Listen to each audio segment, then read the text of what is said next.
kembali semangat ya, kembali jernih pikiran ini sebagai modal untuk ke depan. Ya, saya juga merayakan Hari Nyepi ya, yang substansinya sama untuk melakukan introspeksi diri ya, untuk melakukan pembenahan-pembenahan ke depan, di mana kita selalu diberi cobaan ya, walaupun berniat baik, kadangkala ada saja hal-hal yang membuat kita sengaja atau tidak sengaja melakukan kesalahan gitu. Ya, semangat lagi. Santai saja ya, ngobrol dulu ya. Ngobrol dulu, jangan serius. Senyum nas ya. Santai saja dulu, Mas. Jangan mikir yang susah-susah dulu ya. Itu ya. Bagaimana hari rayanya kemarin yang merayakan? Yang Kalimantan bagaimana? Ada yang mudik nggak di sini? Ada Prof Ada. saya. Ya, mudik ya. Nah, mungkin Anda bisa menonton ya bagaimana mudik dari Bali ke Jawa ya. Demikian padatnya dan semua orang merasa prihatin ya, menimbulkan keprihatinan karena macetnya itu luar biasa ya. Mungkin kalau Anda menonton di TikTok atau di TV gitu ya, panjangnya bisa sampai 40 kilo ya. Ini 40 kilo sampai bisa melampaui batas 24 jam harus harus antri ya, harus menunggu antrian. Ini kan sesuatu yang bisa kita refleksikan ya, itu bagaimana hal itu mudah-mudahan tidak terulang kembali ya, khususnya untuk di Bali. Kalau di Jawa mungkin lumayan lancar ya. Eh, yang mudik ada yang merasakan kemacetan atau enggak?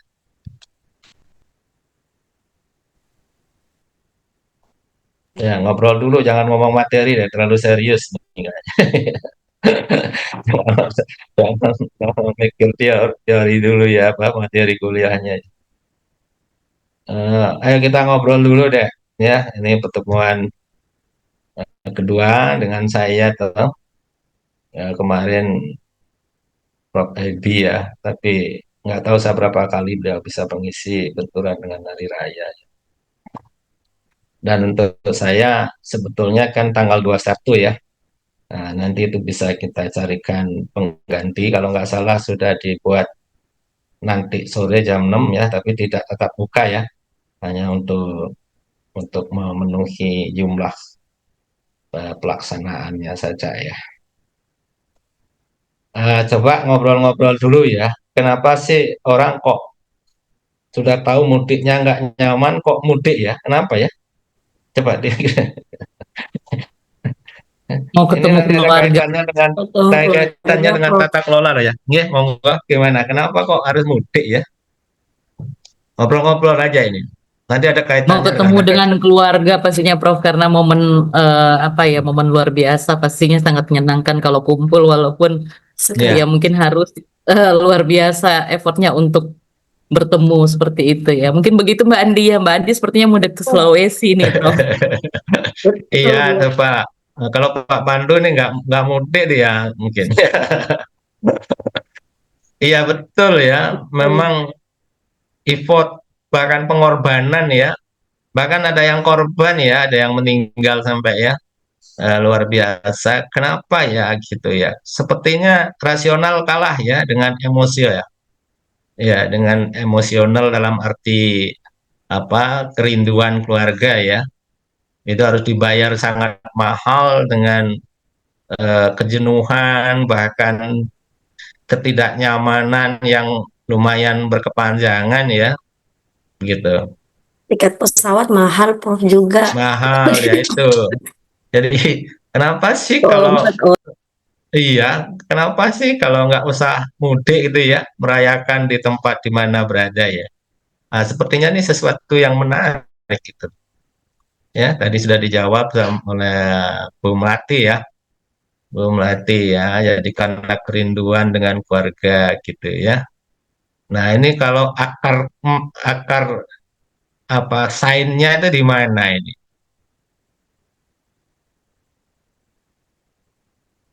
Bagi orang sosial nih, akar sainnya mungkin jadi bagian Anda juga ini ya, mencarikan solusi nanti ya.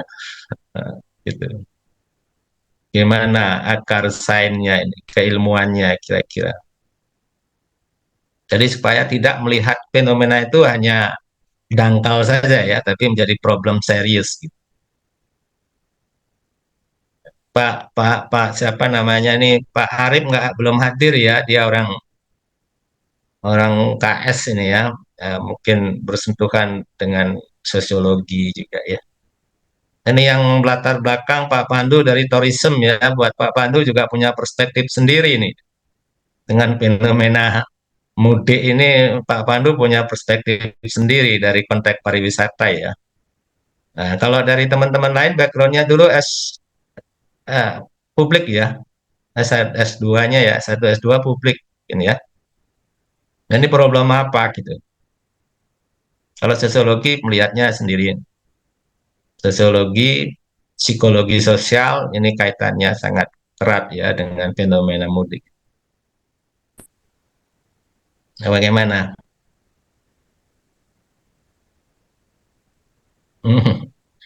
Kalau administrasi publik, ini urusan publik juga loh ya. Benar nggak? Urusan publik apa enggak? Ayo santai saja ngobrol. Jangan terlalu, saya lihat wajah-wajah tegang sekali ya. Terlalu serius ya. Saya ikut tegang nanti jadinya. Bagaimana? Kita santai saja, belajar itu santai ya. Gimana? Ini problem apa? Eh, Iya, silakan. Boleh perspektif Pak Pandu dari pariwisata, kemudian nanti kan juga nggak boleh hanya senang sendiri ya, dari juga melihat perspektif dari bidang lain gitu ya, supaya ada keseimbangan gitu kan. Pembangunan itu sifatnya harus mengangkat semua aspek gitu ya, jangan hanya satu aspek. Monggo Pak Pandu, ayo kita semua coba ngobrol loh. Ini ngobrol loh ya, ini ngobrol saja ini. Mm-mm.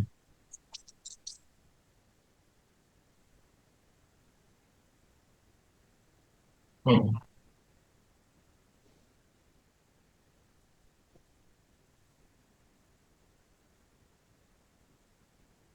Mm.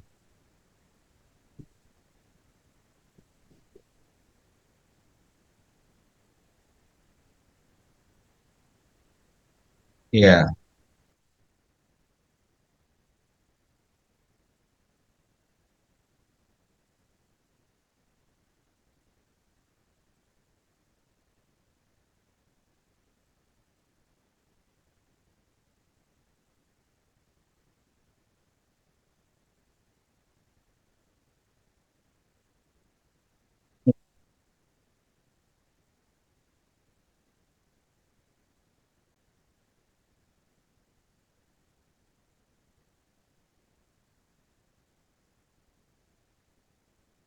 Oke.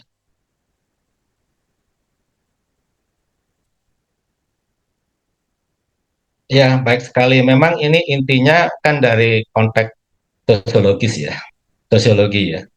Jadi menyangkut mengapa orang Indonesia, khususnya ini Jawa ya gitu ya, memandang bahwa mudik itu sebagai sebuah keharusan ya, gitu ya, sebagai sebuah keharusan karena memang lingkungan sosialnya membangun ya, membentuk mental dan perilaku individu ya. Nah, tadi sudah disinggung oleh Bu Melati sebagai rasa rindu ketemu keluarga ya. Nah, artinya ini kan sesuatu seluar biasa ya dari aspek sosiologis itu ya. Nah, jadi kita malah khawatir kalau tidak ada yang mudik ya. Nah, ini dari aspek sosiologi kita khawatir ini. Jadi sudah lupa dengan kacang, lupa sama kulitnya ya. Nah, itu. Nah, itu kalau digali lebih jauh lagi menjadi apa namanya objek sains yang sangat menarik ya, terutama dari sosiologi, psikologi sosial ya. Jadi bahwa itu bukan sesuatu yang sederhana, bukan sesuatu yang simple, bukan sesuatu yang sepele ya. adalah sesuatu yang mengandung nilai yang sangat mulia ya, sangat tinggi. Bagaimana seseorang betul-betul menyadari keberangkatannya dia merantau itu sebenarnya karena memang tidak ingin dia menjadi sosok di daerahnya, sosok yang tidak sukses ya, tidak berhasil. Dia ingin bagaimana membanggakan diri, membanggakan keluarga, membanggakan wilayahnya ya, dengan cara mencari kehidupan yang lebih baik. Nah, sehingga ketika mereka sudah berhasil, maka keberhasilan itu harus mereka tunjukkan bahwa kepada keluarga yang ada di rumah supaya membanggakan. Dan kemudian dari sisi psikologisnya itu dia pulang tuh sebenarnya menemukan jati dirinya ya sebagai seseorang ya. Nah, dia bisa merenung di tempatnya, mungkin di desa, di pinggir sawah, dia duduk merenung dengan keberhasilan, kesuksesannya, bagaimana lingkungan itu telah membentuk karakternya dia ya, dengan dia kembalikan lagi untuk mencari kedamaian, ketentramannya di lingkungannya itu. Gitu ya. Kalau memang dari aspek itu sudah demikian mulianya, kenapa dari aspek-aspek lain, dari bidang-bidang ilmu lain, tidak peduli misalnya gitu kan? Ya harus peduli. Kalau Pak Pandu menyebutkan pariwisata itu, pariwisata yang dibangun juga harus menjadikan apa trigger kesadaran yang luar biasa itu juga menjadi lebih optimal lagi ya, dari sisi individu itu disediakan tempat untuk menikmati kebahagiaan lagi di tempat asalnya dari pariwisata itu. Sediakan dia tempat-tempat untuk menghabiskan masa kerinduannya dengan daerahnya sendiri. Sehingga dia bisa mengajak keluarga mendatangi tempat-tempat wisata di daerahnya, bukan saja dia sebagai customer ya, outsider, tapi juga sebagai orang dalam juga. Jadi dia biar bisa merawat objek wisata di daerahnya, bisa menghidupkan dinamika ekonomi di daerahnya gitu. Ini kan harus dibangun oleh bersama gitu. Kuatkan lagi nilai yang individualistik, yang social environmentalnya tadi dengan uh, individual behaviornya itu dikuatkan gitu ya. Nanti kalau dari Mas Pandu ya dari segi pariwisata itu jangan sekedar menangkap wah ini momen untuk menangkap keuntungan besar dari segi material, dari segi ekonomi, tetapi juga didalamkan lagi, tidak semata-mata untuk memanfaatkan kesempatan mengeruk keuntungan ekonomi, tetapi lebih membangun ya, membangun dalam arti luas ya, pembangunan berkelanjutan begitu ya. Ya, bagaimana mereka menjadi kekuatan yang kemudian setiap tahun akan hadir ya untuk terus membesarkan pembangunan berbagai aspek. Sayang kalau orang dikatakan tadi ngapain ngabis-ngabiskan uang capek-capek kan kasihan. Harus diberi support, harus diapresiasi perjuangannya tadi itu ya. Gitu. Nah, di mana? Balik lagi di pihak infrastruktur, di pihak perangkat yang mengamankan perjalanannya ya, polisi mungkin dibantu tentara, ya, kemudian pemerintah daerah, ya masyarakat sekitar, masyarakat lokal. Ya, kalau kita ada beberapa sih namanya kehidupan, ada orang baik, orang tidak baik ya. Kadangkala ada sengaja mengadu domba gitu kan, situasi yang panas diadu domba lagi gitu kan. Nah, ini tentu tidak baik gitu. Jadi misalnya saya terus terang saja sebagai orang Bali, eh, bangga sekaligus prihatin begitu ya melihat dinamika masyarakat pemudik gitu ya. Seharusnya memang karena memang ini tidak disadari akan ada apa dinamika yang membludak seperti itu ya. Karena di Bali ada momentum 2 hari raya yang bersentuhan ya antara Idul Fitri dan Hari Raya Nyepi gitu. Sehingga para pemudik ini harus buru-buru keluar dari Bali ya sebelum Nyepi gitu. Nah itu kan ya jadi menumpuk gitu. Padahal kalau tidak ada hari Nyepi waktunya cukup panjang sebenarnya gitu ya. Nah itu kan tidak kita tidak merancang seperti itu. Ada situasi dinamika hari raya yang tidak diatur ya, memang Demikian kan, memang sudah diatur dengan siklusnya. Kebetulan ketemu gitu kan, kebetulan ketemu dengan kali dalam beberapa kurun waktu gitu. Nah ini kan harus bijaksana. Nah misalnya sekarang pemerintah Bali sudah merespon ya dengan pemerintah pusat akan membangun 3 dermaga lagi ya untuk mengatasi kemacetannya kan luar biasa ya. Kita tidak bisa menolak dinamika pembangunan ya. Penduduk kita bertambah sehingga kebutuhan lapangan kerja meningkat. Ya, di mana ada kesempatan mereka akan mencarinya ke sana, misalnya seperti Bali sebagai daerah pariwisata, ya tentu menjadi magnet ya, bukan saja bagi wisatawan juga bagi kebutuhan tenaga kerja, bagi pencari kerja. Kemudian banyaknya orang ini kan juga berkaitan dengan carrying capacity gitu. Sehingga perlu dijaga juga bagaimana keseimbangannya tuh bisa dipertahankan, ya, bisa diatur. Nah, ini persoalan-persoalan publik ya. Jadi seperti tadi pemerintah Bali akan merespon membuat 3 bandara nanti di Bali Utara, Bali Selatan, dan Bali Timur. Sehingga nanti pemudik tidak perlu lagi melewati jalan arteri, ya. Jadi bisa saja melalui jalan apa tol laut. Jadi dari Denpasar langsung ke Benoa misalnya naik kapal besar diangkut sampai ke Tapang. Gitu. Nanti satunya juga dari Singaraja mungkin naik bisa saja ke Tapang atau bahkan ke Madura atau ke Surabaya. Dan kalau ke timur ya Lombok dan jajaran Nusa Tenggara Timur. Jadi karena Bali itu menjadi apa daya tarik migran ya di sana. Jadi ini tidak boleh dibenturkan, memang harus dicarikan solusi. Nah ini nanti kaitannya juga dengan materi kuliah ini gitu, ya. Nah, itu ya. Nah, ini tolong kita diskusi ya, belajar tuh diskusi ya. Nah, sekarang saya beranjak lagi eh, kaitannya dengan menyentuh kuliah nanti ya. Kemarin kan sudah menempuh seminar tata kelola daerah ya, tata kelola daerah ya. Nah, pertanyaan saya, ini agak masuk mulai ke materi ya. Ini kaitannya dengan belajar ya. Uh, Tujuan belajar itu sebenarnya apa ya? Ini maaf ya, karena saya sebagai dosen ya kan ada unsur mengkonfirmasi ya, menguji. Jadi tujuan belajar ini kita filsafat ya. Kita belajar ini jangan lupa, makanya filsafat itu dikasih di awal ya. Jadi ujung-ujungnya harus kembali ke filsafat. Jadi ada yang mengatakan filsafat itu ibarat orang tua yang sudah tidak bisa banyak bergerak, dia hanya duduk di kursi gitu ya. Tidak bisa lari ke sana kemari begitu.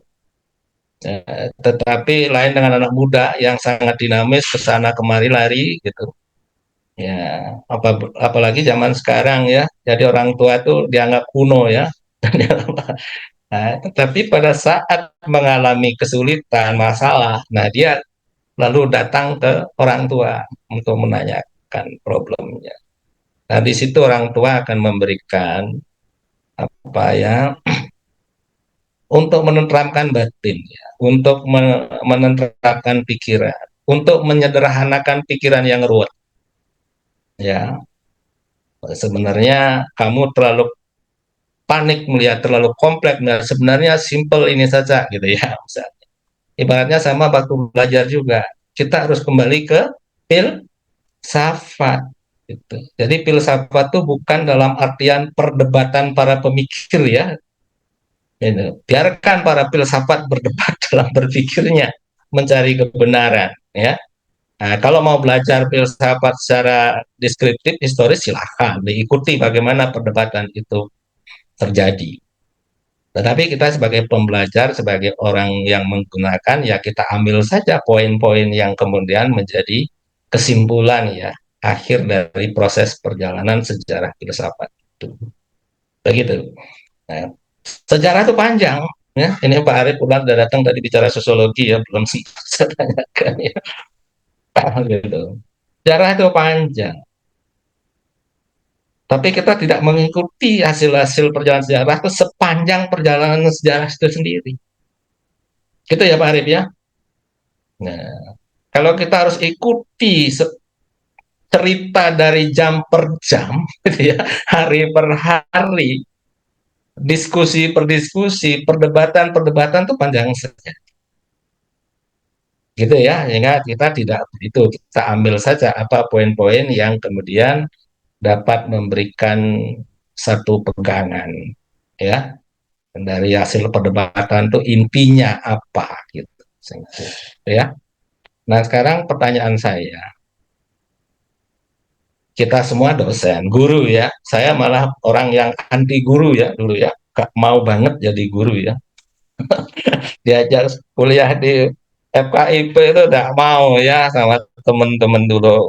Kak, aku nggak mau jadi guru. Ngapain aku jadi guru? Aku ini anak ragil loh, minta dimanja. Ngapain terus dicari guru ya orang gitu loh. Jadi saya nggak mau gitu ya. Saya justru minta diajarin, jangan saya ngajarin gitu. Tapi kenyataannya saya kok jatuh ketemu Pak Arif, Pak Pandu ya di FISIP ini. Padahal saya sudah dulu nggak mau mandi di Bedadung ya, katanya kalau mandi di Bedadung itu bisa kembali ke Jember. Saya sudah nggak mandi karena saya nggak mau ke Jember lagi. Kebetulan saya dulu suka tukaran sama dosen. Saya suka berkelahi sama dosen ya gitu. Jadi saya nggak mau datang. Ya tahunya ketemu sama yang saya ajak berkelahi. Itu gimana ya? Itu luar biasa. Satu mobil lagi ya Pak Arif ya. Satu mobil sama dosen yang dulu berkelahi sama saya. Wah itu nggak enak banget ya. Nah itu ya ceritanya. Jadi sebenarnya saya nggak paham masalah metodik didaktik itu kan. Nah mungkin Bapak Ibu lebih paham. Nah coba cobalah kita belajar. Sebenarnya apa sih tujuan kita belajar? Sekarang ada OB, ya, outcome based education. Nah, gimana dari situ coba? Ayo ngobrol aja loh, ngobrol jangan jangan temen dah. Pak Arif kan teman, Pak Pandu nih temen ya. Bapak-bapak Izin, lain juga temen nih ya, kenalan ya dari jauh. Gimana? izin Prof Oke, menjawab. mau silakan. Jadi, eh menurut pendapat eh, sehemat Ya, apa hemat pengetahuan saya, saya ya, ya, hemat saya. yang masih pendek ini, Prof. Jadi, Apa-apa, jangan gitu ya. Apa-apa nanya ya, saya nggak jadi mau menilai terlalu detail ya, ngobrol santai saja, ya, lepas Prof, gitu aja. Oke, makasih. monggo. Jadi tujuan belajar itu bukan sekedar hanya menambah isi di kepala ya, melainkan membentuk manusia itu agar makin mampu untuk memahami kenyataan, terus menilai dengan akal sehat yang mana hidup itu dengan baik. Jadi kerangka belajar itu setidaknya ada 4 lapis. Jadi agar kita tahu membedakan mana yang benar dari yang keliru. Terus yang kedua agar kita bisa bertindak ilmu. Bertindak. Jadi ilmu itu tidak berhenti pada teori saja, bisa kita ada prakteknya. Dan yang ketiga agar kita bisa hidup bersama. Jadi belajar membuat kita sanggup memahami orang lain dan dunia bersama. Jadi apalagi saya selama S3 ini kan Prof, saya bukan hanya sekedar belajar ilmu teori saja, tapi apalagi di sini banyak senior-senior saya seperti Pak Arif, Pak Pandu, Bu Dini, Bu Mel gitu. Saya lebih dewasa gitu dalam Hmm, menyikapi hidup itu yang paling penting, Prof. Apalagi dulu sebelumnya saya ya orangnya benar. panikan, nah, melihat mereka yang apa-apa yang pasti pengalamannya lebih banyak dan bisa dibawa santai. Bukannya mereka ini ya acuh, Ya, tetapi ya, ya kok ternyata ini kok semua insya Allah akan terselesaikan walaupun kita nggak usah yang terlalu bagaimana, tetap ya. Oke, dijalani saja gitu. oke. Itu Saya apresiasi. Ternyata Pak Pandu sama Pak Arif sudah diberi nilai sama Bu Andi ya. Ya. 110 Prof nilainya. Baik, mungkin ada yang lain lebih simpel. Ada yang lain coba. Izin Apa masuk sih? Prof. Ini kita kaitkan dengan filsafat loh ya. Ya, Prof. Izin masuk, Prof. Enggak ada yang mencoba lagi. Ya, izin masuk, Prof. Nggih, monggo. Mata saya maaf ya agak semakin kabur sekarang ini ya karena sering di laptop di HP ya. Ya, nggih, monggo. Saya cari-cari. Ya, monggo. Siapa? Kelihatan, Prof. Mm-mm. Oh, nggih, Bu nggih, nggih. Tuti. Ini tulisannya kecil Bu Tuti ya. Iya, Prof. Betul ya? Nah, Selamat pagi, Prof. pagi, nggih, monggo Bu Tuti. Saya harus ganti kaca kadang ya, harus kaca. Monggo, Bu Tuti. Baik. Ya, biar dia. Ah, Bu Tuti bukankah yang kapan hari sempat iya, Prof. ngobrol? Iya, Ya, oke. iya, iya, Oke, Prof. monggo silakan. Dari Prodi Administrasi Bisnis juga, Prof. Nggih. Oh, nggih, monggo. Baik. Kalau saya ini pendapat saya pribadi ya, Prof. Ya. Eh, Kalau saya secara pribadi memandang bahwa belajar itu adalah proses pengembangan diri, Prof. Jadi Hmm. kita belajar untuk mengembangkan potensi diri, lalu seperti yang sudah Mbak Andi juga sampaikan, terutama di kuliah S3 ini ya, saya merasa semakin belajar tuh semakin kosong ternyata isi saya ini, Prof. Nah, ya. Jadi haus akan Yang ilmu pasti gitu. dompetnya tambah kosong loh ya kalau belajar terus. Enggak. Jadi pengembangan diri juga terbentuk di sini, ketemu dengan banyak teman, dengan banyak karakter, dengan Nggih. banyak ilmu. Jadi mengembangkan diri saya secara intelektual, emosi, bahkan membentuk kepribadian juga dan mencapai aktualisasi diri, Prof. Terutama di program S3 ini. Jadi mungkin fokusnya ke pengembangan diri, Prof. Di mana dalam proses belajar itu terbentuk pengembangan diri saya. Kira-kira mungkin seperti itu, Prof. Baik, ya mungkin yang lain banyak jawaban, nanti waktu kita terbatas ya. Kalau bisa cepat-cepat boleh. Tapi setidaknya dari dua pembicara atau apa ya yang respon gitu ya, yang mencoba menyampaikan pandangan sudah mendekati itu tadi Bu Tuti ya. Nah, kalau Bu Andi tadi ya lebih banyak mengurainya lebih panjang lebar. Bu Tuti mencoba mengerucut pada diri sendiri ya. Nah, saya akan berangkat dari situ. Dan sebenarnya belajar itu tujuannya adalah membangun kesadaran, awareness ya, gitu. Makanya saya cerita panjang lebar tadi soal mudik itu kan maksud saya bagaimana kemudian kita punya kesadaran bersama, begitu ya. Ini nanti ada kaitannya dengan bidang kita ya. Jadi membangun kesadaran gitu. Ada cerita mudik, begini tadi saya sempat singgung dari aspek pariwisata, Pak Pandu bisa memanfaatkan itu bukan semata-mata hanya mencari keuntungan ekonomi, tapi bagaimana menguatkan pariwisata itu sendiri sebagai industri sosial, industri yang ramah, gitu ya. Jadi bagaimana menyambut para pemudik itu dengan objek-objek wisata yang membanggakan mereka, ada objek di daerahnya sendiri, berbagi ekonomi dengan masyarakat di sekitar, kalau dengan keluarga pasti ya tadi itu. Nah dari aspek psikologi Pak Arief dari segi kesejahteraan sosialnya itu bisa mengambil peran di situ. Kita dari administrasi bisnis bisa mengambil peran, bisnis itu juga akan mulia, bukan sekedar mencari keuntungan, bagaimana membangun jaringan dari awal keberangkatan pemudik sampai ke tempat mudiknya itu harus ada kesadaran jiwa kita untuk berkomunikasi ya bersama-sama ya kan gitu ya. Jadi kesadaran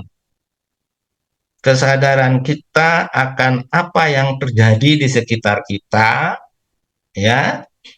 Nah, nanti kalau dikaitkan dengan filsafat harus kita bicara kemana, ke aspek aksiologisnya ya, kemanfaatan dari berpikir kita, dari keilmuan. Ilmuwan itu kan kalau orang ilmu kan orang berpikir, ya kan? Orang berpikir itu kan menemukan akar persoalan, gitu kan? Kita berpikir adalah kita menemukan akar persoalan yang ada di sekitar kita. Kita sebagai ilmuwan adalah salah satu komponen untuk bisa apa? Dikaitkan sekarang supaya cepat dengan triple helix, dengan kolaborasi. Kita nggak bisa sendiri. Kita harus berkolaborasi, setidaknya triple helix ya, mengawali ya Pak Arif ya, kemudian menjadi pentahelix, quintuple helix, hexahelix, silahkan mau berapa helix ya, itu monggo. Tapi esensinya adalah kolaborasi. Esensinya kolaborasi.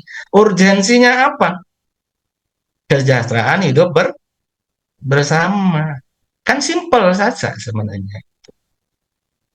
Triple helix. Apa triple helix itu?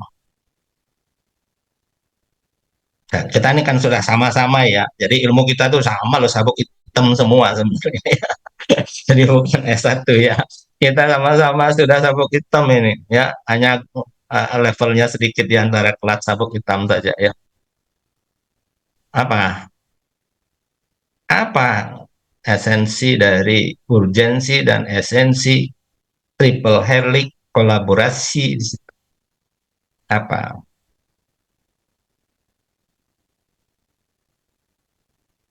Kolaborasi. Izin menjawab, Prof. Oke, monggo dicoba Mbak Ayu, Bu Ayu. Bu Dini, Prof. Mm-mm. Ya, jadi triple helix itu adalah model kolaborasi, bisa dikatakan itu terdiri dari 3 aktor, Mm. yaitu aktor pemerintah, ada perguruan tinggi, dan dunia Mm. usaha. Jadi terdiri Oh, dari Bu 3 itu. Dini ya, maaf. Iya, Bu Ayu tadi sebagai. nggak Maaf, apa-apa, Bu Prof. Dini ya. Bisa. Oke. Siap, Prof. Ya, Oke, jadi monggo. ya, jadi kembali bahwa triple helix itu adalah model kolaborasi antara 3 aktor yang tadi ada pemerintah, kemudian perguruan Betul. tinggi, dan juga dunia Mm, mm, usaha. Itu mm. Prof dari yang saya ketahui. Oke. Nah, itu Si dia Prof. ya. Nggak, itu dia nanti. Kolaborasi itu jangan hanya ketemuan saja ya, kumpul saja masing-masing pasang badan gitu ya. Ya, ini kan perlu nanti dicermati gitu loh maksud saya kalau secara filosofi apa urgensi dan esensinya, ya kan? Tadi kesadaran, ya kan? Kesadaran masing-masing kolaborator, aktor harus membangun kesadaran. Tadi kesadaran belajar, kemudian kesadaran sebagai aktor yang harus melakukan kolaborasi, harus ya, harus melakukan kolaborasi. Kesadarannya begitu ya, bukan sekedar apa ya, semacam framing begitu ya, supaya kelihatannya etis gitu ya, supaya kelihatannya etis saja, supaya kelihatannya bertanggung jawab, accountability, ya, jangan sampai sebatas itu. Tapi kesadaran, awareness, ya, sebenarnya apa yang ditawarkan dalam kolaborasi oleh para aktor ini apa sebenarnya? Ini filosofi. Saya mohon maaf ya, saya pun sama seperti Anda mungkin ya. Saya sekolah tuh pengen cari dokter aja titel. Kenapa? Biar bisa ngelanjutin karir. Itu biar bisa ngelanjutin karir. Pengen cepet-cepet selesai kan gitu kan? Saya kira sama semuanya gitu kan. Tetapi ayolah kita kembali ke hal yang urgensi, esensi, filosofik gitu ya. Bahwa sekolah itu adalah upaya untuk menumbuhkan kesadaran, menguatkan kesadaran, dan menindaklanjuti kesadaran itu untuk kepentingan yang mulia, yang bagus. Ya, begitu. Nah, makanya tadi kolaborasi ini sebenarnya esensialnya itu berkolaborasi itu apa? Kembali ke cerita tadi itu nih rangkaian cerita loh ya dari saya dari awal ke belakang ini sebuah rangkaian, serangkaian nalar gitu ya, rangkaian state of the art kalau mau dikatakan gitu ya. Apa sebenarnya dari kolaborasi yang menjadi esensinya itu? Apa? Ini kalian nanti banyak governance ya, mungkin ya paling tidak bermain-main di gitu ya. Nanti seminarnya tata kelola kemarin sudah. Sekarang juga hanya levelnya, cakupannya global. Apa sebenarnya? Ayo, dicoba saja semua yang belum-belum. Tadi sudah ada Bu Titi, ada Bu Ya, Dini, izin ada Bu Prof. Adi. Oke, monggo. Izin berpendapat Prof. Jadi menurut saya esensi dari kolaborasi itu adalah kerjasama dalam membangun Mas sinergitas. Subandi ya, Pak Subandi ya, Ya, ini baru kelihatan. Oke, monggo Pak iya. Subandi. Santai Pak, senyum Sin- Pak. Sinergitas, Prof. Jadi menurut saya itu sinergitas dari ada proses kerjasama tadi, tidak sekedar bekerja sama, tidak sekedar MOU di atas kertas, tapi itu adalah dalam rangka mewujudkan sinergitas untuk terwujudnya tadi apa tujuan pembangunan, yaitu kesejahteraan umum. Ya, Itulah. Mm-mm. baik. Saya garis bawahi lagi tadi belajar, tujuan belajar itu kesadaran ya. Ya. Kenapa Kesadaran. sadar? Karena memperoleh pengetahuan tentang apa yang harus kita sadari. Ya kan? Nah, kalau kolaborasi ini esensinya adalah kita berbagi pengetahuan kita. Saling Power melengkapi gitu, kita Pak. itu apa? Hmm. Core kita apa? Masing-masing aktor. Ya kan? Saling Itu ya Pak melengkapi gitu, Prof ya. Subandi ya. Ya. Bapak kolaborasi dengan saya kan Bapak menyumbangkan berkontribusi kan? Ya. Ya kan? Apa yang Bapak punya kan? Betul, betul. Nah, yang Bapak punya apa? Pengetahuan. Kan? Ya. Kalau ditambahin menjadi ilmu pengetahuan, tapi kalau sudah digunakan bukan ilmunya yang kita bagikan, pengetahuannya ya. Knowledge ya. Tapi jangan lupa, knowledge itu ada dua, explicit knowledge dan apa? Dulu ikut manajemen knowledge, explicit knowledge dan tacit knowledge. Explicit knowledge adalah pengetahuan yang terdokumentasi dari luar. Makanya kalau belajar kan jangan dilupakan ya, harus didokumentasi di dalam pikiran kita. Apa-apa yang sudah didapat, gitu. Itu bisa tersimpan kalau didasari oleh kesadaran. Ya enggak? Ya enggak? Bayangkan orang mudik tuh dari tahun ke tahun kok eling mudik loh. Ini Pak Arif ya. Kan ada pengetahuan sosial di situ. Dia sadar ya itu sebagai bagian dari lingkungan sosialnya yang bahkan menyentuh kepada sadaran emosional, mental yang membentuk perilaku mudiknya itu. Ini bukan sesuatu yang simple. Terbentuk loh pengetahuan tuh mulai bayi loh, mulai kecil. Gitu. Tadi sudah saya singgung. Mereka mau minggat, mau migran, mau kerja karena sadar kalau dia diam di rumah dia tidak akan mengangkat martabat keluarganya. Gitu. Sehingga dia dapat, dia kembalikan lagi kepada keluarga. Saya dulu loh sebagai orang Bali, dari kecil di Bali itu apa suku Madura yang dari daerah pulau-pulau kecil Pak Arif, pulau yang di timurnya Pulau Besar Madura, Raas dan segala macam itu gitu. sejak saya kecil hadir di sana Pak Arif, Pak Subandi, Pak. Jadi mereka itu betul-betul dalam keadaan miskin ya. Jadi hanya mengais padi pada saat musim panen padi ya. Nah, saya amati dari dulu. Awal orang ke Bali itu dari Jawa lah katakan begitu berjalan kaki. Kalaupun mau naik bis itu masih tawar-menawar. Kalau tidak cocok harus jalan kaki. 1-2 tahun ya saya amati sudah mulai naik sepeda. Ke berikutnya saya pernah loh punya concern soal itu ya Pak Arif ya. Sampai mereka merasa bangga, kemudian sebenarnya nyenggol orang Bali.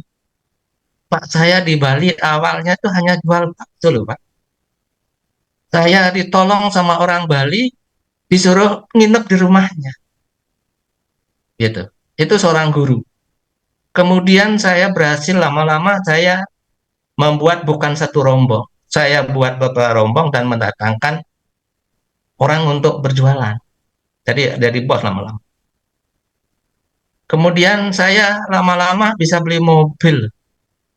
Tapi orang Bali yang nolong saya jadi guru tuh loh, belum bisa beli mobil. Ini saya kalau ke Bali, ke Kuta itu enggak ngaku orang Bali saya. Saya bilang dari Jawa karena saya bisa bahasa Jawa ya. Nah, kemudian kalau datang tuh mesti ayo masnya duduk di sini dikasih apa lemek gitu ya, stiker atau apa, dibilangin, nah, ya makan apa. Nanti kalau mau pulang ke Jawa kalau repot hubungi saya saja ya. Jadi saya sudah betul-betul dianggap orang Jawa. Memang tujuan saya mau saya riset, mau meneliti bagaimana fenomena mudik apa namanya migran itu dan bagaimana mereka berinteraksi itu saya pelajari gitu ya. Jadi lama-lama sekarang kalau yang dari Raas kalau pulang kalau bisa mobilnya dibawa loh Pak Arif. Kalau ada kapal yang sampai ke pulaunya itu dia bawa mobil ke sana bukan hanya sebagai alat transport tapi ingin menunjukkan bahwa dia sudah berhasil. Betul. Nah, karena itulah saya katakan tadi dari bagaimana kita mulai kesadaran diri sendiri, kemudian dengan rangkaian bidang ilmu tadi, Pak Subandi tadi ya, sampai ke kolaborasi, triple helix setidaknya. Jadi harus betul-betul berbagi kepengetahuannya untuk tujuan apa kolaborasinya itu. Misalnya kolaborasi membangun pariwisata. Ya, bagaimana industri memberikan kontribusi ya pengetahuan mereka bisa saja diwujudkan menjadi material jadinya dan juga pengetahuan di dalam men-trigger motivasi ya dan sebagainya begitu. Jadi dasarnya tadi itu. Nah, kemudian kembali ke persoalan tacit knowledge dan explicit knowledge. Jadi Bapak Ibu sekarang ini kan sedang belajar di administrasi, ya kan? Belajar ilmu-ilmu tentang administrasi publik. Yang bisnis mungkin itu lebih spesifik. Tetapi di dalam benak Bapak Ibu nih ada yang namanya tacit knowledge, ya, intuisi. Nah, itu jangan dilupakan Pak Subandi ya dan Bapak yang lain. Gunakan intuisi positif Bapak untuk berkolaborasi tadi. Jangan sekedar supaya formality gitu. Ya, karena ini yang akan mendorong, memotivasi kita untuk menemukan yang namanya kalau disebut novelty-nya itu kan di situ. Pure novelty karena ada dukungan intuisi daripada explicit knowledge-nya. Kalau explicit knowledge kan sama, dong. Bapak Ibu sama, explicitnya ilmunya sama kan, teorinya sama. Tapi bagaimana menumbuhkan diferensia, pembedanya dari satu dengan yang lain, itu mainnya intuisi.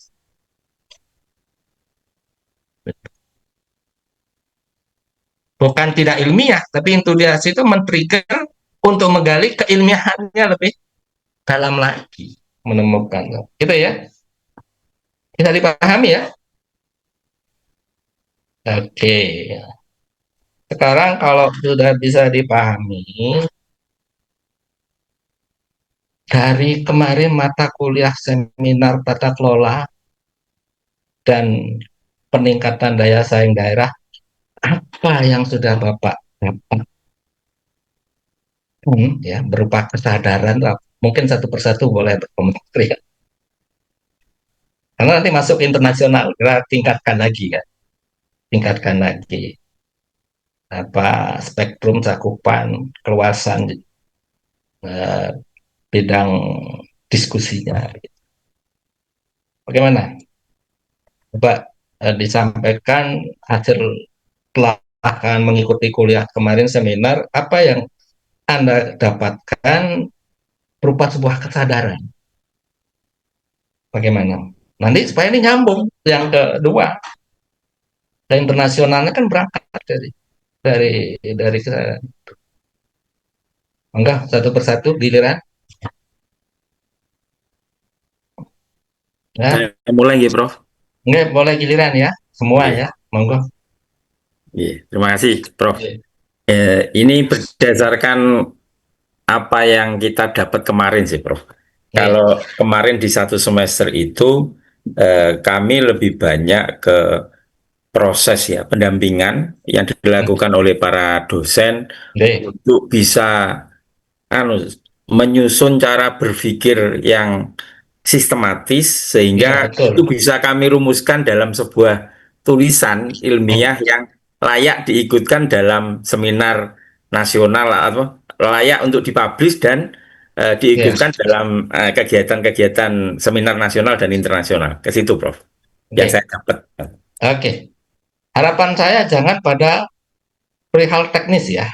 Sistematis bukan dalam konteks teknis, sistematis di dalam konteks yang saya bicarakan dari awal tadi. Paham ya?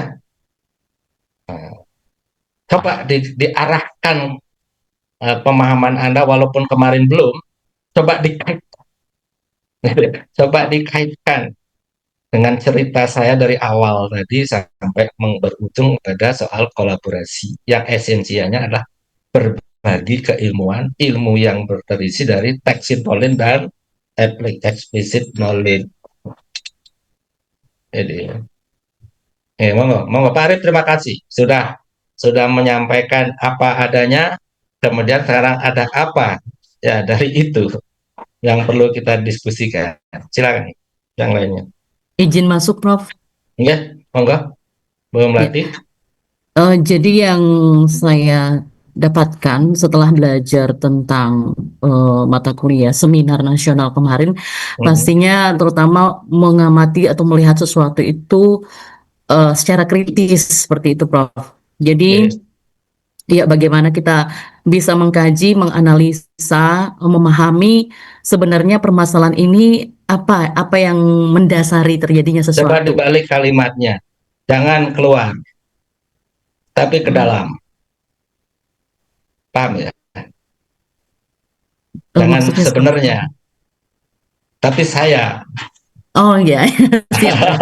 Iya, iya benar. Gitu ya. Jadi ya benar. Jadi setelah belajar ini saya benar-benar dapat memahami gitu bahwa eh, dalam melihat sesuatu kita tidak bisa menyimpulkan sesaat, tapi betul-betul kita mendalami secara kritis, memahami apa yang terjadi dengan suatu hal sehingga kita dapat mempunyai atau saya dapat mendapatkan suatu kesimpulan yang benar tentang suatu permasalahan itu dan kesimpulan itu dapat saya pertanggungjawabkan secara ilmiah seperti itu. Oke, itu tak jauh dengan Pak Arif sebenarnya dari sistematisnya ya. Nah, nggak apa-apa, Wong ini kita belajar kok, kita menggali bersama ya. Nggak ada yang benar dan salah. Ya, saya pun tadi menyampaikan paparan pemikiran saya kan kita diajari falsifikasi, ya toh? Nah, boleh ditentang, boleh. Monggo lanjut, santai saja kita ngobrol. Ya, Pak Mati, terima kasih Pak Arif. Monggo yang lain. Eh, ini yang hadir, oh ya sudah semua ya, 13 ya. Monggo. Yang belum, apa-apa ini latihan.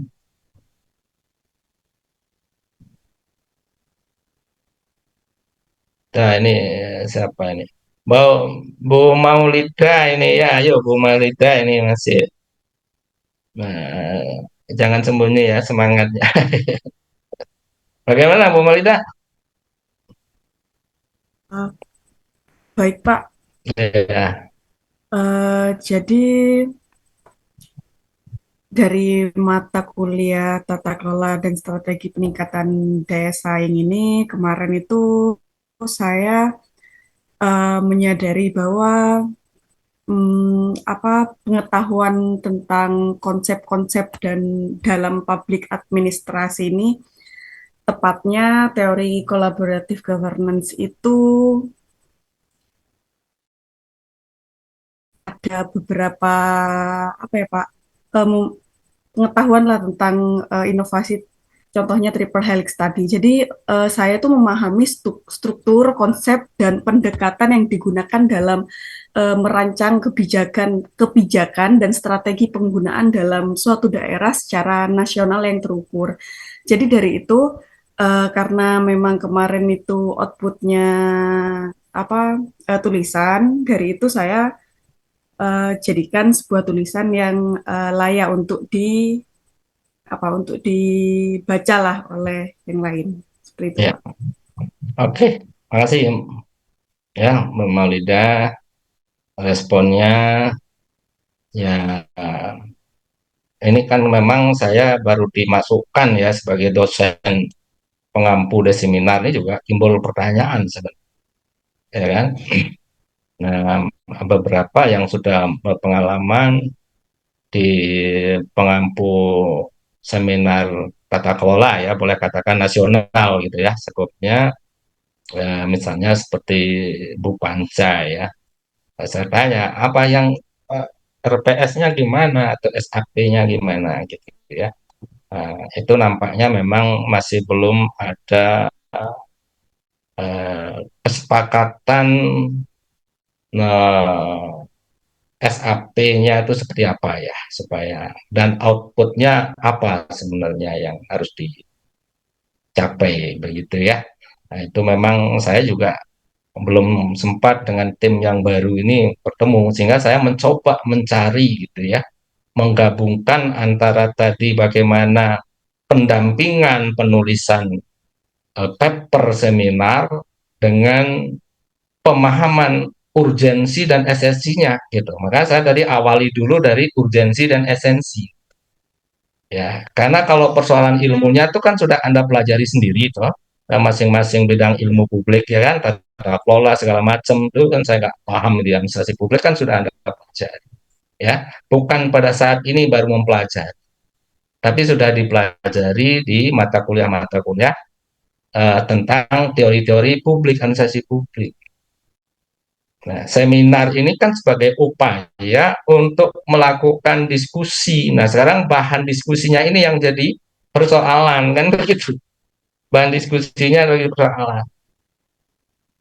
Nah, saya pun menawarkan ada 13 judul ya nanti supaya dibagi masing-masing. Saya hanya minta untuk menulis uh, introduction dan method saja. Karena result kan harus melakukan kajian. Apakah itu studi pustaka itu, dan discussion-nya. Itu mungkin nanti bisa diteruskan oleh tim berikutnya kalau memang mau diteruskan untuk dijadikan tugas ya, meneruskan ke result dan discussion itu. Tapi saya ingin menangkap dulu di introduction-nya itu sebenarnya pikiran Anda apakah sudah menggambarkan state of the art dan tujuan tema yang mau diangkat begitu. Itu yang seperti saya bicarakan tadi ya, yang saya bicarakan tadi itu kesadaran diri itu ya, kesadaran diri Bu Tuti tadi ya, kesadaran diri, awareness ya, untuk memberikan kepada orang lain melalui setidaknya diskusi gitu. Karena kita tahu bukan kebenaran itu ada pada kita saja, tetapi setidaknya kita mempunyai kepercayaan diri bahwa apa yang kita tawarkan dalam diskusi itu berangkat dari sebuah kebenaran. Dengan tanda petik, kebenaran itu kan relatif ya, gitu. Tapi punya landasan-landasan filosofi ya, landasan-landasan metodologis, punya bukti-bukti empiris, gitu kan? Gitu. Nah, diskusi itu adalah dalam rangka bukan saling menjatuhkan harapannya, tapi memberi sumbangan ya, dalam artian walaupun mereka tidak ekstrim ya, apa namanya skeptis gitu ya, falsifikasi, menolak, silakan. Mungkin ada pandangan yang lain yang dia punya. Kan kita sudah memperkaya kemudian. Itu ya. Apa ada yang lain punya apa kesan sendiri terkait dengan materi kemarin?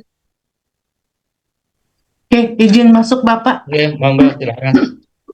Oke, dilihat dari mata kuliah tata kelola daya saing yang lalu, saya mendapatkan ada pengetahuan yang tadi Bapak bilang implisit dan eksplisit. Kalau yang implisit saya mendapatkan ada diskusi atau arahan dari dosen dan pengalaman dari teman-teman, sehingga saya tidak hanya belajar teori yang ada, tetapi saya juga dapat berpikir dan pengalaman yang nyata selama perkuliahan. Sedangkan pengetahuan eksplisit yang saya dapatkan dari buku, jurnal, maupun materi-materi kuliah yang ada, saya juga membantu saya gitu memahami konsep tata kelola daya saing daerah itu yang lebih struktur, karena materi tersebut menjadi dasar bagi saya dalam menganalisis suatu masalah yang ada. Lalu saya juga belajar bagaimana sih mengubah pengalaman dan pemahaman saya menjadi sebuah tulisan ilmiah yang ada. Jadi artinya yang belum saya pahami dalam pikiran itu saya tuangkan dalam sebuah tulisan yang ada. Lalu teori yang saya pelajari juga semakin saya pahami itu melalui diskusi dan praktek menulis tadi, sehingga menjadi bagian dan cara berpikir saya untuk lebih maju dan memahami teori yang ada, tetapi juga menggunakannya dalam berpikir dan menganalisis teori yang ada tadi, Pak. Itu saya garis bawah yang terakhir ya. Ya. Teori yang ada Anda gunakan untuk berpikir dan menganalisis. Itu poin ya. Ada 2 poin gitu. Iya, Pak. Nah, untuk berpikir. Pertama untuk berpikir dulu. Ya. Paham ya untuk berpikir. Nah, berpikir itu apa sih? Apa berpikir itu? Ini penting itu, apa? Jadi arahnya ke filsafat ya. Apa sih berpikir itu? Berpikir itu proses memahami gitu, Pak. Memutuskan sesuatu, menilai sesuatu lah. Memahami. Saya berpikir saya ada. Itu pernyataan siapa? Filsafat ya. Saya berpikir saya ada. Itu ya. Proses merenung ya, Prof. Merenung itu penting. Merenung itu ya saya katakan tadi untuk menemukan intuisi. Tetapi kan Bapak Ibu kan sudah belajar teori kan? Bukan saatnya pada kuliah seminar ini belajar teorinya lagi. Ya. Filsafat sudah belajar. Metodologi sudah belajar. Teori sudah belajar.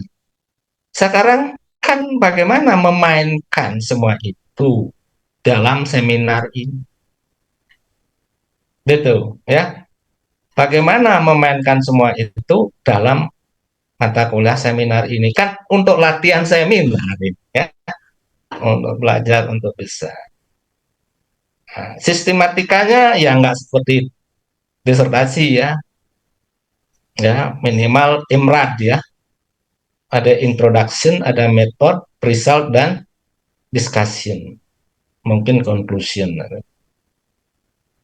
Itu ya. Nanti terkait dengan tugas saya tugaskan Anda untuk menulis sampai introduction dan method. Apa urgensinya saya menugaskan Anda 2 itu? Ini saya gali ya.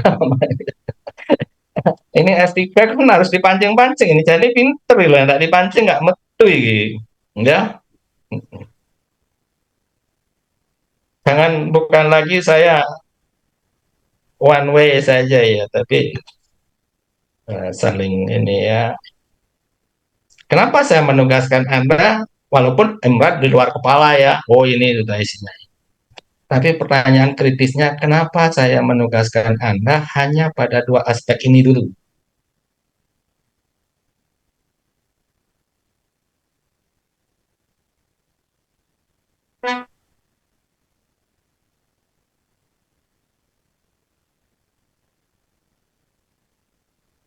Hmm. Coba dipikir dulu ya. Kita sampai jam berapa sih? Jam 9 ya? Ya.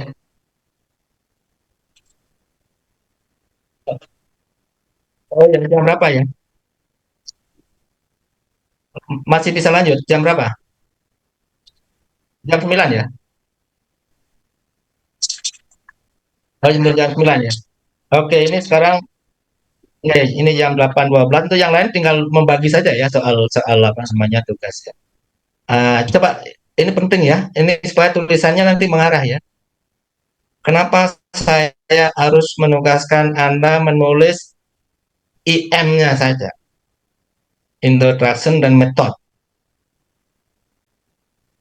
Ini kan penting. Jadi jangan hanya teknis ya Pak Arif ya, jangan kalau teknis saja. Oh, latar belakang ini ya. Ini tapi esensi filosofisnya ya gitu.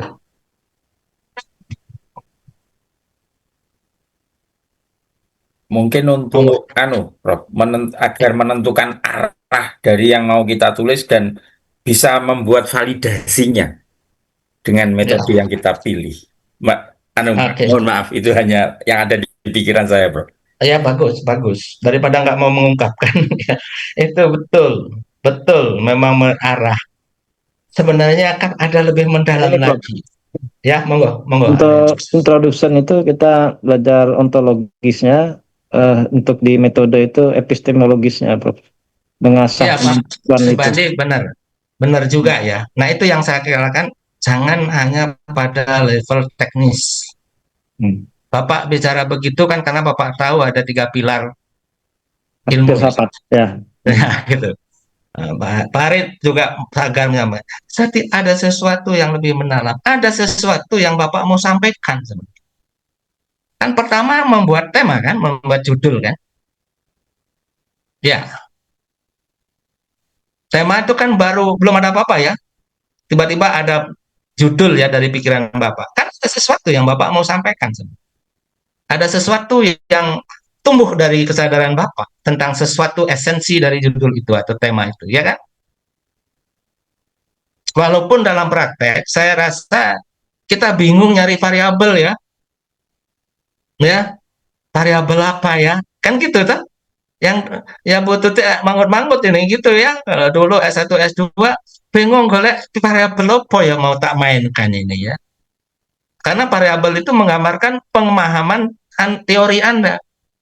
Pemahaman Anda tentang teori. Pemahaman Anda tentang teori berarti pemahaman Anda tentang ilmunya Anda. Anda berilmu apa enggak? Kalau berilmu harus tahu teori. Teorilah yang jadi dasar untuk membuktikan keilmuan Bapak melalui riset Bapak Ibu. Makanya Bapak Ibu mikir nyari variabel apa ya, gitu kan. Nah, itu belum berangkat dari kesadaran, karena ilmu itu kan realitas, fakta, fenomena. Itu loh. Yang paling mendasar kan itu sebenarnya ilmu.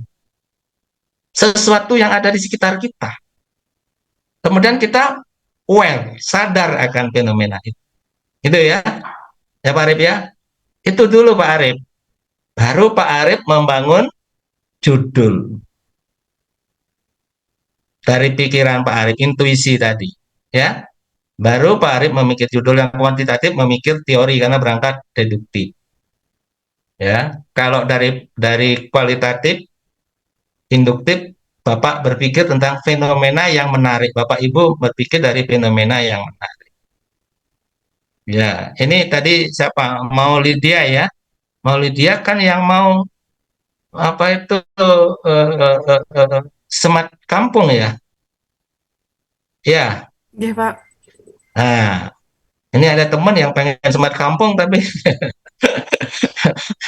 jangan hanya pengen itu tapi harus berpikir lain ya kan, harus jangan sama gitu loh.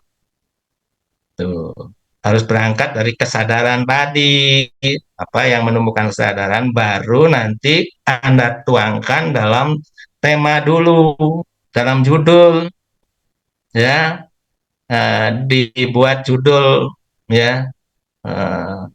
Bukan kalimat ya, judul itu ya. Kemudian baru dipaparkan di dalam latar belakang. Tetapi karena ini tulisan untuk artikel, seminar kan lebih simpel ya.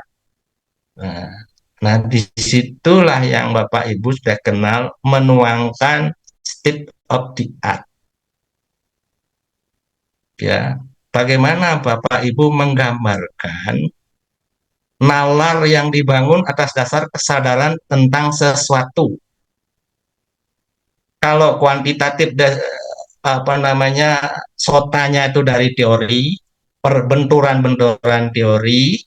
Kalau kualitatif kan dari fenomena, dibangun logika yang menggambarkan pola, ya, menggambarkan pola yang sistematis, logik, ada hubungan antara satu fenomena dengan gagasan-gagasan berikutnya, ya Pak Arif ya, gitu. Jadi bukan dari teori, perdebatan teori, tapi perdebatan gagasan-gagasan yang membangun logika yang berangkat dari fenomena. Itu ya. Nah, ini ada dua memang, ada yang memang anti teori, ada yang kosi kualitatif gitu ya, masih menggabungkan dengan teori.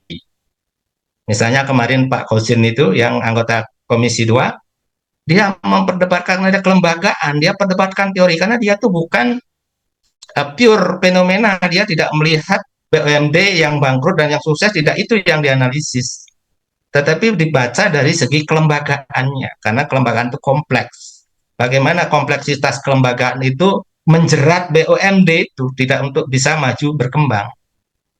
Nah, dari sisi kompleksitas kelembagaan. Jika dia tampilkan dulu teori kelembagaannya, sebagai teori itu kan simple ya, sederhana, tidak ruwet gitu, dibuat satu gambaran yang praktis secara teoritik seperti ini.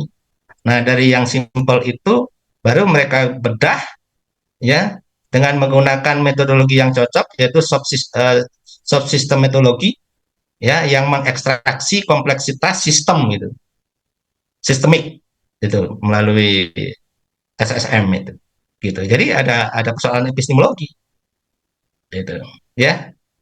Nah, sehingga dari Imran itu ada dua aspek yang perlu Bapak kuatkan di situ, adalah ontologi yang Pak Subandi sebut dengan epistemologinya, metodisnya. Ya.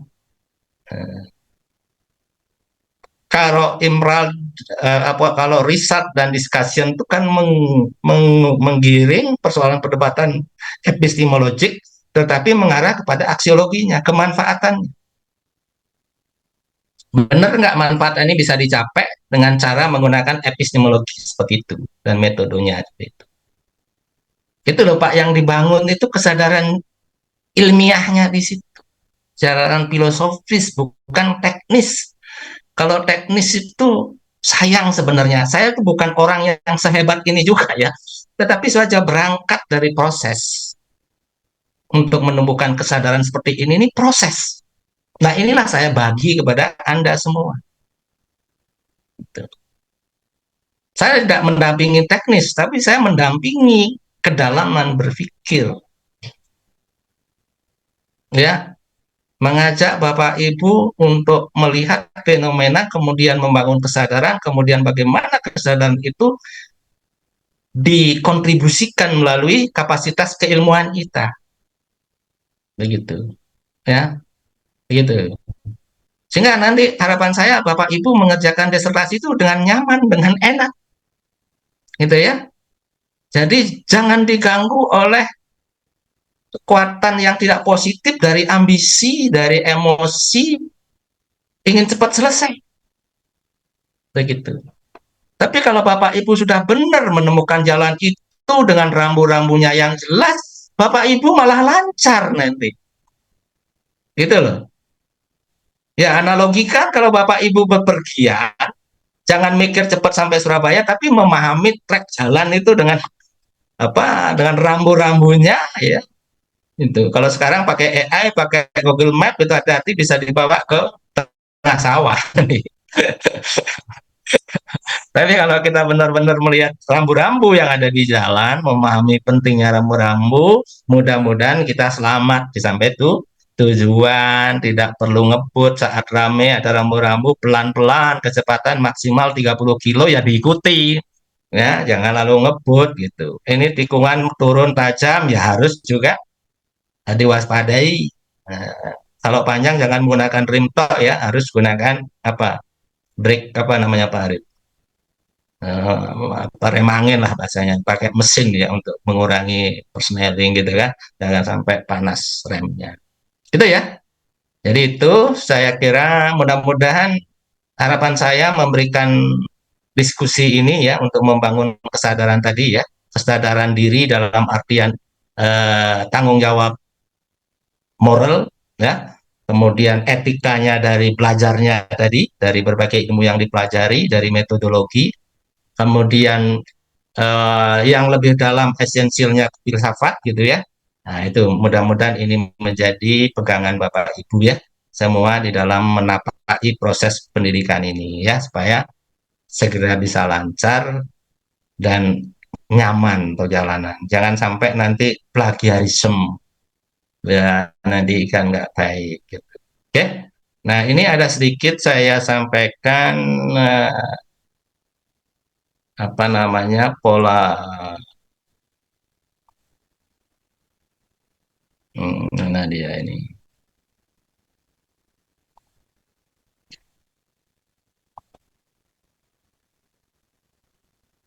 Ini ya, mudah-mudahan kelihatan ya. Kelihatan nggak ya? Ini ya, seperti ini ya. Jadi tidak semata-mata teknis ya. Jadi kita harus mencari akar filosofis ya, pemahamannya ini. Jadi kita tuh berangkat dari epistemologi ya, bukan dari ontologi. Ontologi memang kita cari, tapi berangkat dari kesadaran epistemologiknya. Bagaimana epistemologik itu kita pahami? Kita harus belajar sejarah perkembangan filsafat ilmu pengetahuan. Sehingga Bapak Ibu tidak sekedar menggunakan deduktif, ya, tidak induktif, kuantitatif, kualitatif, tapi itu berangkat dari semuanya benar pandangan itu kan, tapi ada kelemahannya, ada kelebihan, ada perpaduannya. Itu. Jadi Bapak Ibu punya argumentasi yang mendasar secara filosofi, mengambil metode mana saja, posisi epistemologi apa yang Bapak Ibu ambil, tapi ada dasar argumentasi filosofiknya. Itu maksud saya, ya. Begitu. Jadi pelajari sejarah perkembangan, diingat kembali ya, kan sudah belajar dulu ya. Diingat kembali sejarah perkembangan filsafat ilmu dari zaman Yunani sampai kepada kontemporer. Itu ada berapa pandangan, ada para pakarnya, ahlinya. Bagaimana pandangan-pandangan mereka supaya, karena semuanya benar kok, ya. Tapi semuanya juga ada celah untuk dikritik, ya. Nah, kalau deduktif, percaya nggak benar? Dia pakai silogisme, benar apa salah? Ya, semua burung bisa mati gitu kan? Kemudian atau semua burung bisa terbang. Penguin adalah burung, maka penguin bisa terbang. Sebenarnya kalau premisnya benar, ya kesimpulannya benar, ya kan? Tapi penguin walaupun nama burung kan bukan bisa terbang dia. Nah, itulah contoh ya. Contoh kenapa analisis deduktif dan apa namanya bisa ditentang, karena dipertanyakan di dalam memilih premis itu apa betul-betul sudah benar apa belum. Kalau benar ya bagus. Ya, semua burung bisa terbang. Burung bangau, bangau adalah seekor burung, maka burung bangau bisa terbang. Jadi kuncinya apa sebenarnya di sana? Kuncinya adalah fakta, ya, realitas. Sehingga Anda dalam penelitian itu kan kuncinya bagaimana menjamin kebenaran fakta, apa faktual itu ya, dan bukti. Baru bisa membangun setidaknya proposisi, bukan silogisme. Kalau di induktif. Paham ya? Nah, karena itu dalam menulis itu tetap kembali dulu ke metodologi, selain ke teori ya, ke metodologi, ke filsafat gitu. Ya. Jadi kemudian di sini ada ilmu, nilai, dan kesejahteraan manusia. Nah, tadi yang kita bicarakan itu kan akarnya kan di sini tuh. Akar filosofisnya. Ilmu, nilai, dan kesejahteraan manusia. Kan kita punya tanggung jawab moral, ya. Sekarang saya tuh kalau membuat proposal Pak Arif, artikel internasional tuh kalau Q1 tuh mesti ditanya apa? Ethical clearance. Nah, ini saya bermasalah gitu, karena belum menjadi tradisi kita sebelum riset mencari ethical clearance. Jadi begitu kirim, ya harus retrospectively, ya harus sebelumnya gitu. Kalau tanggalnya setelah penelitian tidak diakui, gitu. Harus sebelumnya. Ini belum menjadi tradisi. Ya harus mintanya ke BRIN. Ya, bayar lagi ya. Kalau yang eksakta lebih mahal lagi ya. Yang betul-betul menggunakan manusia sebagai objek riset ya. Misalnya kedokteran begitu. Kalau kita sosial kan sebenarnya sebagai informan saja ya. Nah itu ya. Jadi kemudian problem filosofis yang kompleks, reflektif, dan kritis. Artinya kita itu harus sadar bahwa di dalam menggagas sebuah pemikiran, ada problem filosofis yang bersifat kompleks, reflektif, dan kritis. Apakah kita sudah seperti itu? Jadi ya, problemnya apa seperti itu? Kalau kita hanya pada tataran teknis ya, Pak Subandi, terima kasih tadi sudah banyak menyampaikan. Kalau kita pada teknis, oh ontologi itu objek, epistemologi itu cara, metodologi, ya. Nah, itu yang perlu kita sadari, perlu kita menganggap ada problem kompleks, ya, yang harus kita refleksikan dari berbagai pemikiran dari sejarah perkembangan filsafat ilmu pengetahuan begitu. Oke? Jadi bisa disadari begitu ya. Nah, sekarang ujungnya bagaimana ilmu sosial membentuk, dipengaruhi dan bertanggung jawab terhadap nilai serta kesejahteraan manusia. Ini pertanyaan. Soal soal tata kelola tadi ya. Soal tata kelola ya. Nah gitu. Gitu ya. Gitu ya. Ini maaf ada tamu jauh ini ya. Tamu dari Jogja. eh, bisa dipahami maksud saya ya. Jadi sedalam itu maksud saya Pak Subandi yang nampak di gambar ini, Pak Arif juga, dan Bu Maulidia ya. Jadi ada kedalaman yang perlu kita sadari ya. Itu di dalam menulis nanti perlu kita menyadari apakah sudah sejauh sedalam itu kita memikirkannya. Ya, ini untuk diri sendiri loh, karena kan awareness itu kan dibangun dari kesadaran diri, bukan untuk dipamerkan ke orang lain, gitu, untuk diri sendiri ya. Nah, kemudian kalau kita lihat perkembangan sejarah, poin tokoh-tokoh penting di sini ada Francis Bacon, René Descartes, Karl Popper, Thomas Kuhn ya. Nah, ini ada poin-poin saya katakan tadi Pak Arif, nggak mungkin kita mengikuti sejarah dari hari ke hari ya, dari waktu ke waktu. Tapi kita mengambil poin-poin pokok yang sekiranya bermanfaat bisa kita gunakan sebagai user. Gitu ya. Jadi di sini Francis Bacon menekankan induksi empiris sebagai dasar metode ilmiah. Ya. Karena tadi saya bicara deduksi itu bisa saja salah di dalam membangun premis minor. Gitu ya. Nah, nanti Anda kualitatif hati-hati membangun premis-premis dalam bentuk proposisi, apakah itu betul-betul terjadi dalam temuan Anda. Itu sehingga dia lalu menjadi pola yang tetap di sana. Nah, kemudian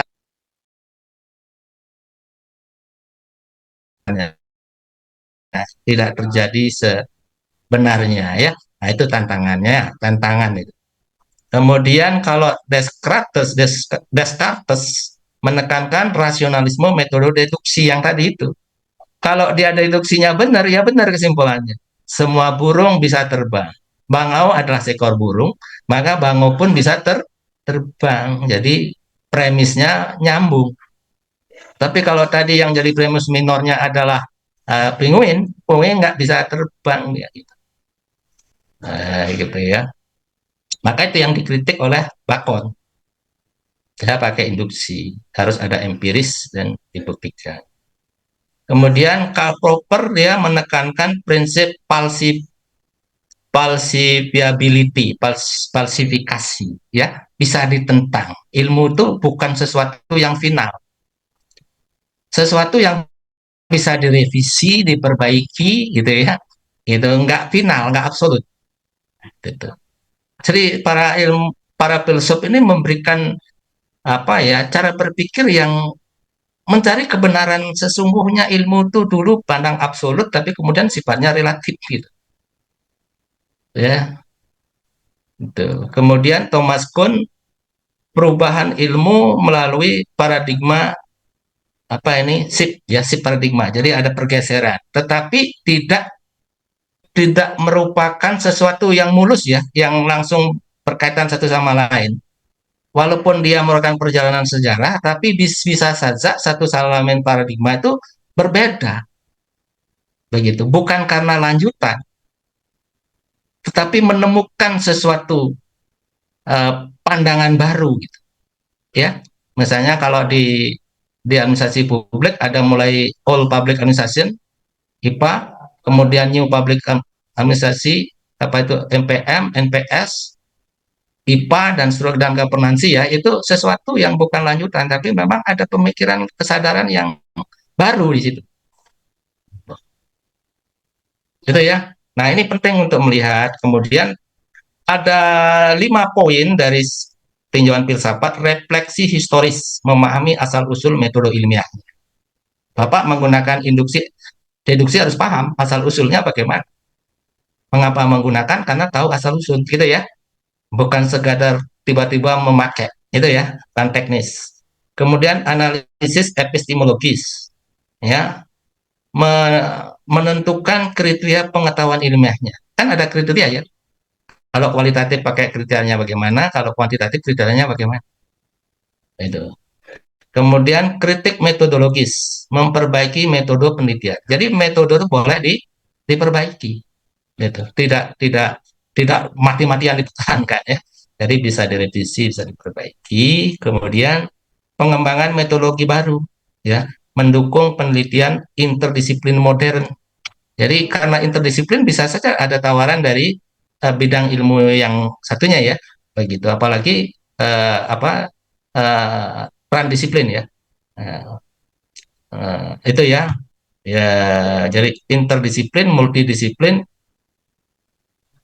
dan transdisiplin.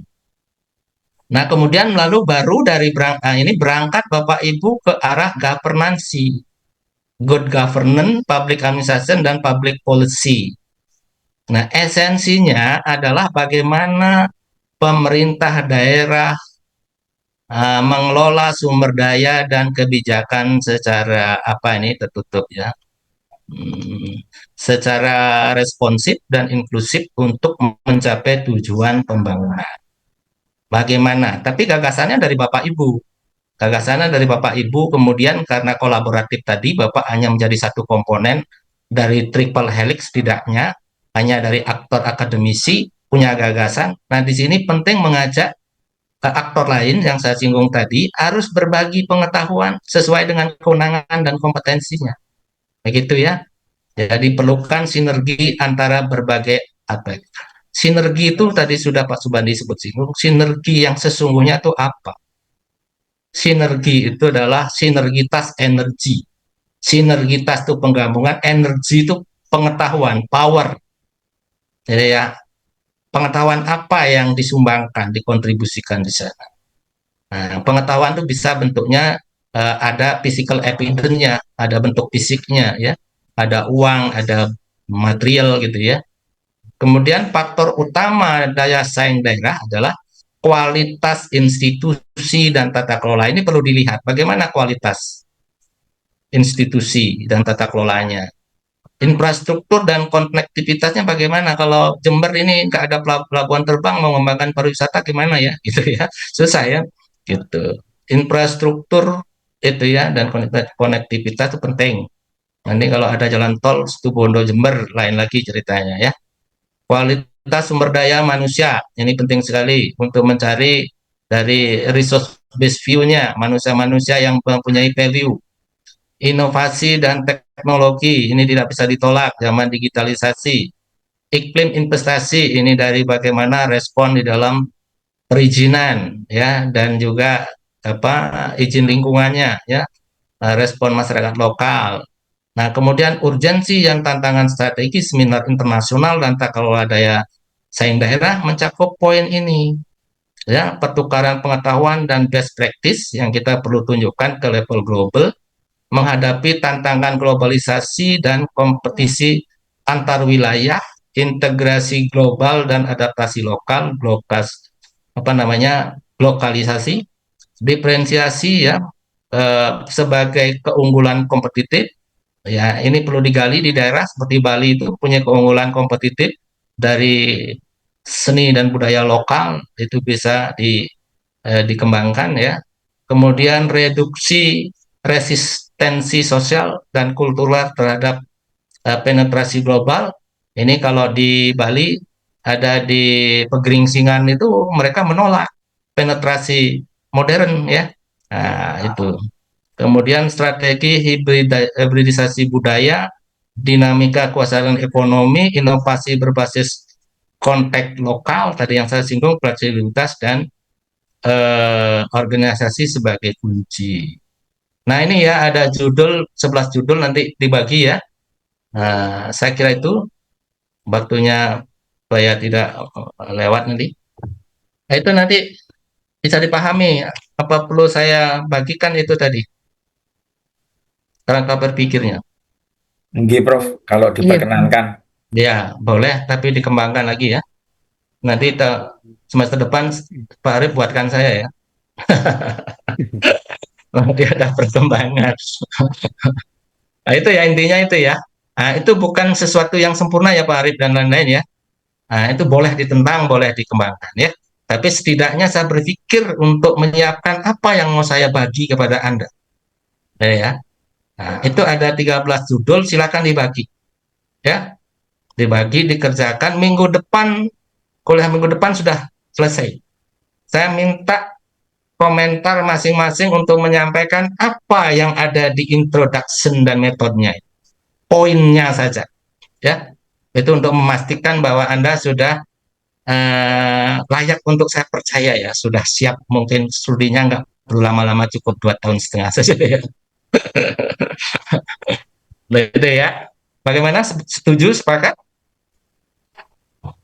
Sepakat dengan tugas yang saya berikan? Tidak menjadi beban? Prof. Sepakat? Prof. Sepakat ya, santai saja. Nah, jangan tanya di AI, bisa saja loh ya, tapi dipikir sendiri loh ya.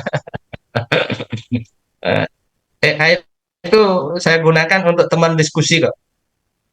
Ya, untuk teman diskusi, bagaimana pinter-pinter kita promptnya ya, pertanyaannya itu biar dia yang mencarikan argumentasi-argumentasi, memperkaya wawasan kita sendiri, bukan langsung dia untuk dibuatkan sebagai apa. Bagaimana? Ada yang komen?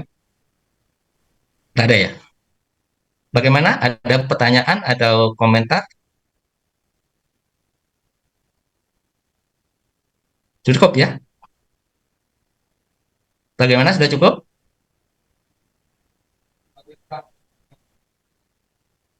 Nanti saya kirim ke Pak Pandu ya.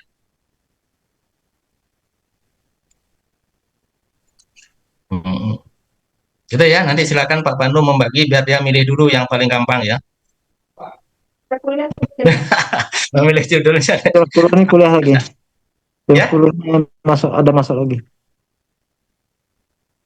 Gimana? Boten, Prof. Pak Subandi bocor ke Oh, bocor ya. Jadi begitu ya, sudah jelas ya? Ada pertanyaan?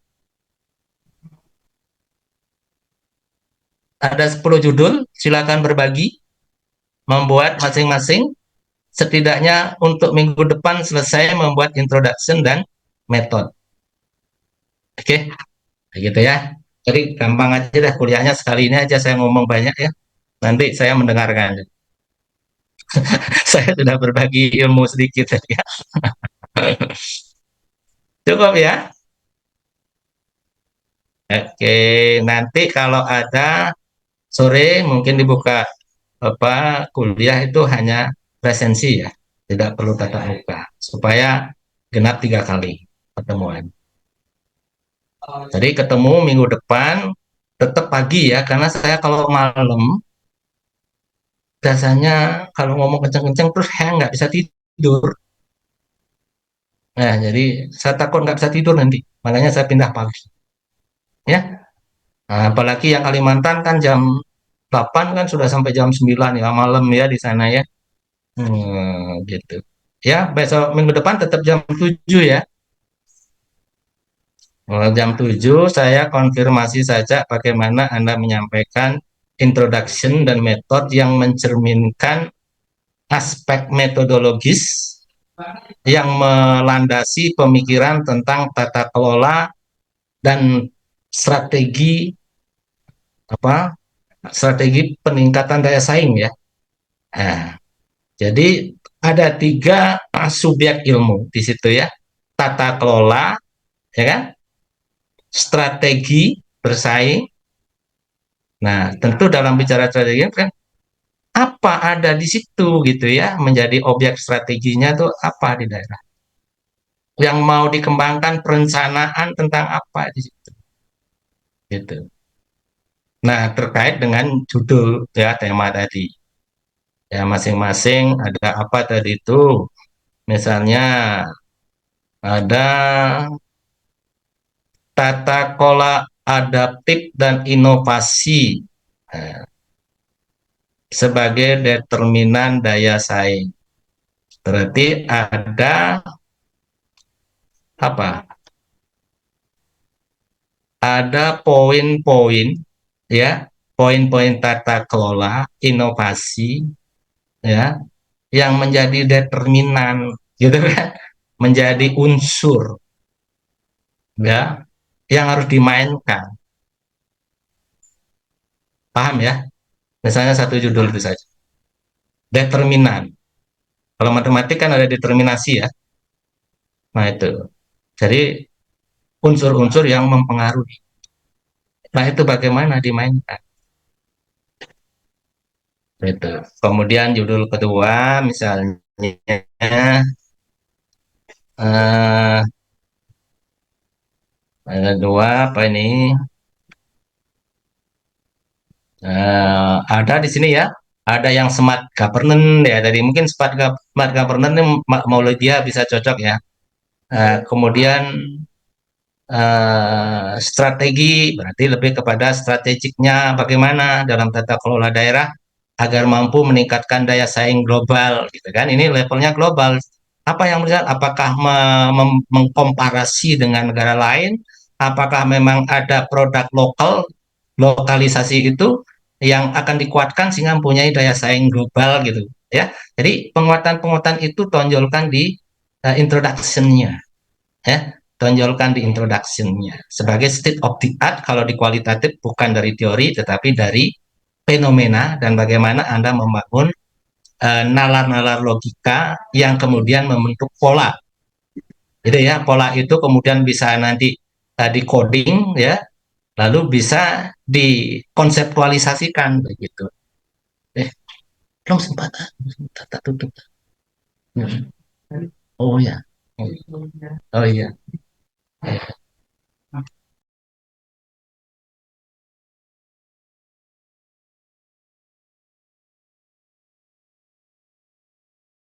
Suaranya termute, maaf.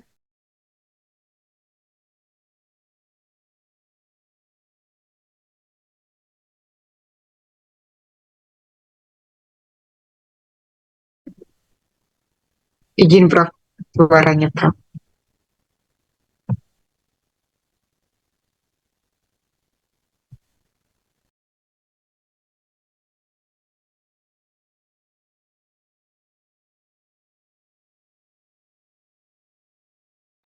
Iya, tamu saya udah pulang ini ya, sampai belum sempat nemui karena dia dari Jogja jauh. Eh, Sudah cukup ya? Sudah nggih? Mohon Cukup. maaf, Prof. Nggih, ada pertanyaan? Mohon maaf, Prof. Untuk tugas Nggih. tadi setiap tema harus 1 orang 1 ya, Prof. Nggak bisa di tema yang sama 2 orang kita pilih, misalnya seperti itu, Prof. Nah, boleh nanti bisa kolaboratifnya yang nggak positif. nggak positif tanda petik loh. Ini lagi menguji individual ya gitu ya, kemampuan individualnya ini gitu ya. Itu Bu Melati saya ingatkan, hilangkan itu ya. Berangkat dulu dari diri sendiri, nanti baru kalau sudah ada baru kayak sama seperti di AI itu kita bukan nggak tahu bertanya. Justru kita tahu, maka kita bertanya. Gitu ya. Maka kita bertanya untuk follow up-nya yang lebih kritis gitu maksudnya. Atau bertanya lebih kritis. Kalaupun dengan orang lain pun nanti bertanyanya lebih kritis. Bukan karena nggak tahu, bukan karena belajar gitu ya. Gitu maksudnya. Di AI juga begitu. Kita tanyakan pertanyaan yang kita sebenarnya sudah tahu, tetapi kita ingin menggali lebih dalam lagi dari apa yang kita tahu. Begitu ya. Jadi nanti kerjakan sendiri dulu. Intinya tadi temukan dulu kata kunci ya, subjek ilmu dari judul itu sebenarnya apa. Baru itu direnungkan, kemudian ditemukan unsur-unsur yang karena ini boleh dikatakan berangkat dari kuantitatif ya, berangkat dari normatifnya ya. Jadi tahu dulu, oh ini smart kampung gitu ya, atau smart governance kan tahu tuh konsepnya smart governance. Baru kita kaitkan dengan fenomena, tapi ini kan mencarinya kan data, kan tidak riset langsung kan, tidak riset lapangan, jadi dibangun dari nalar dulu deh, dari gagasan saja ya, dari gagasan saja dulu dengan sumber-sumber informasi yang terbatas yang ada gitu ya. Nah, ini latihan, latihan. Nanti kalau sudah betulan kan harus serius. Oke, itu ya. Yang lain ya. Saya akhiri ya. Sampai ketemu minggu depan. Nanti siapkan pemaparannya ringkas-ringkas. Oh, ini sudah ketemu pemahamannya gitu ya. Oke, nanti biar tidak lanjuti oleh lebih lanjut nanti oleh siapa Prof Agustri ya gitu kan, beliau dalam konteks internasional paling tidak dari pengalaman beliau di luar negeri ya, kemampuan dalam bahasa itu kan penting kalau internasional. Nanti beliau mungkin akan memberikan masukan-masukan seharusnya diplomasi bahasanya harus bagaimana gitu mungkin ya. Jadi kemudian nanti juga pengalaman beliau di dalam menghadapi gaya-gaya komunikasi internasional seperti apa gitu kan. Nah, yang penting kita dapat memahami. Oke, saya akhiri. Selamat pagi. Pagi, Prof. Selamat pagi, Prof. Terima kasih banyak, Sehat-sehat, Prof. Prof. Terima kasih banyak, Sehat Prof. selalu.